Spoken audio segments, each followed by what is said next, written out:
Nah, di sini pasrah, kamu lihat dispassion ini berhubungan dengan self restraint. Oke. Nah, misalnya ada satu kutipan yang agak panjang seperti ini. Kalian bisa ambil fokus kepada kalimat ini juga nggak masalah. Gitu. Ya. Nah, untuk mencapai dispassion kita harus ada pengendalian diri. Oke. Nah, itu mencapai dispassion. Kasih membuat manusia itu mengasihi sesama tanpa memandang dia. Ya, tanpa memandang statusnya dan sebagainya. Jadi mencintai semua manusia. Oke. Nah, self control ini menghilangkan semua nafsu. Lewat courage, keberanian dan kesabaran kita bisa mengalahkan musuh-musuh yang tidak kelihatan. Ya, ini kita perlu miliki ini. Oke. Nomor 4.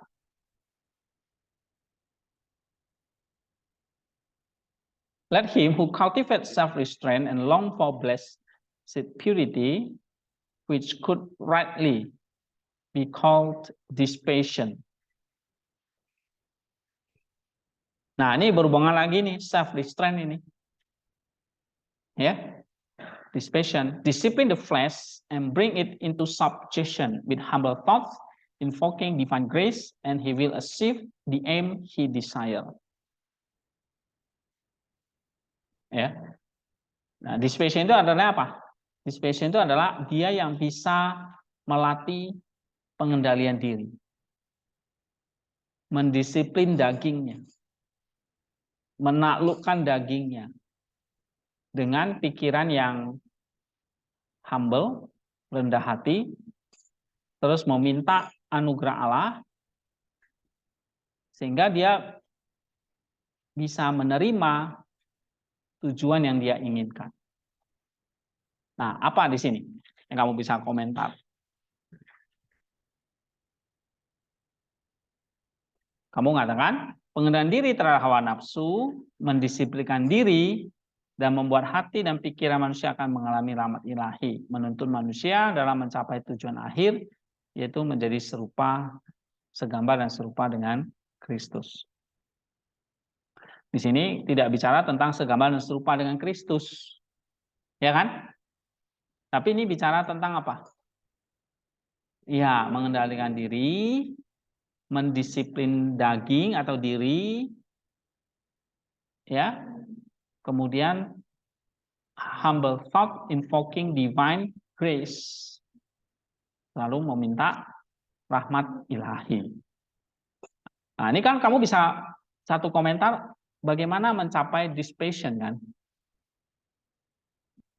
Ya, pasrah. Ini tentang bagaimana mencapai dispassion.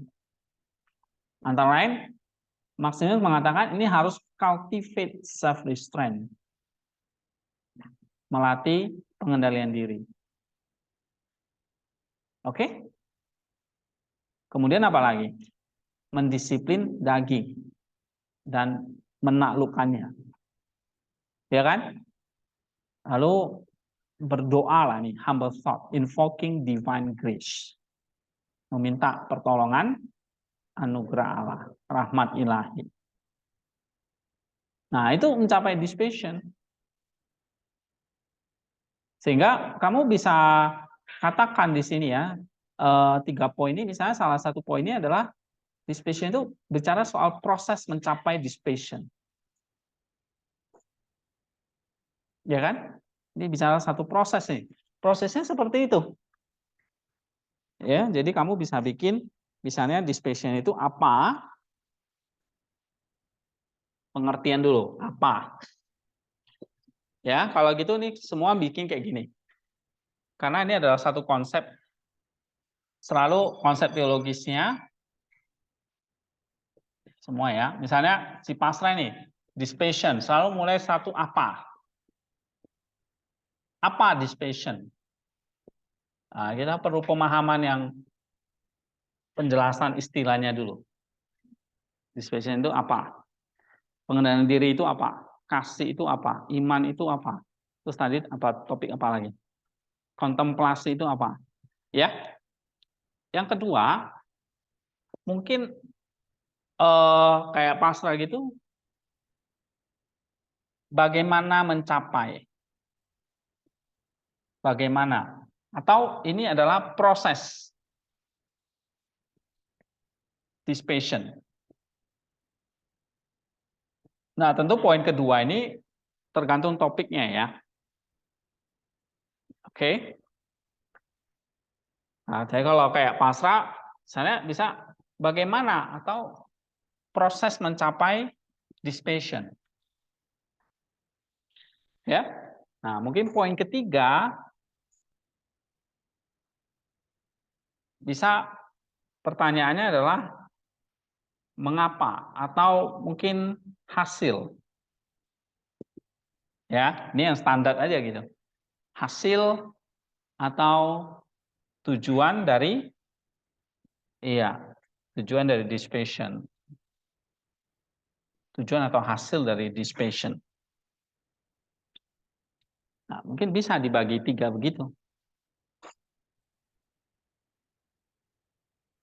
Ya. Tadi ada yang topik takut akan Allah. Takut akan Allah itu apa dulu? Lalu yang kedua, misalnya takut akan Allah itu tujuannya apa? Atau bagaimana proses mendapatkan takut akan Allah itu? Ya, nah ini lebih kepada prosesnya.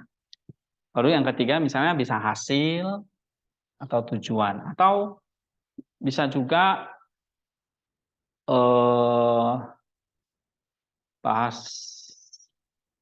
yang lain. Kan pertanyaan itu apa, bagaimana, mengapa, siapa, ya kan, kemana, gitu.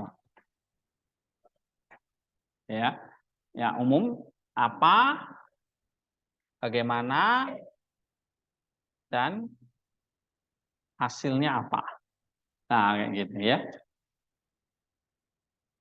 Itu bisa dipakai.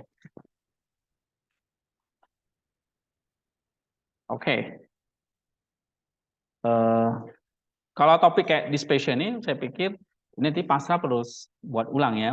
Membebaskan manusia pikiran jahat, ini mendewasa ini lebih banyak bicara tiga-tiga ini hasilnya ini ya kan.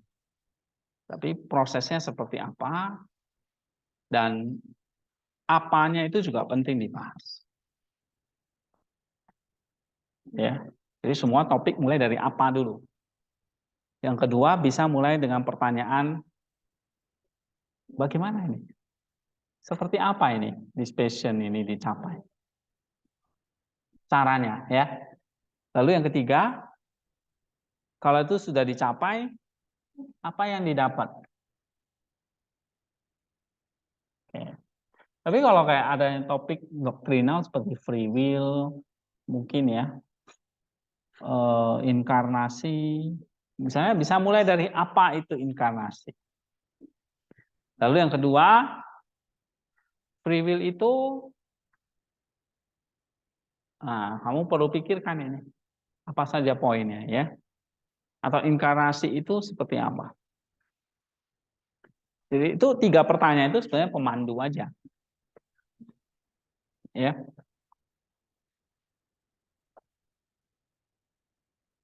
Oke, ini tentang pasrah.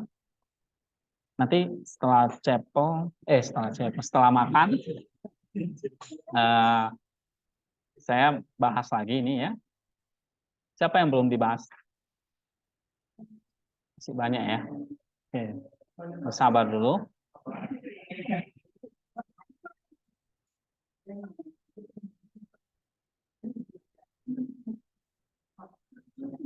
Oke.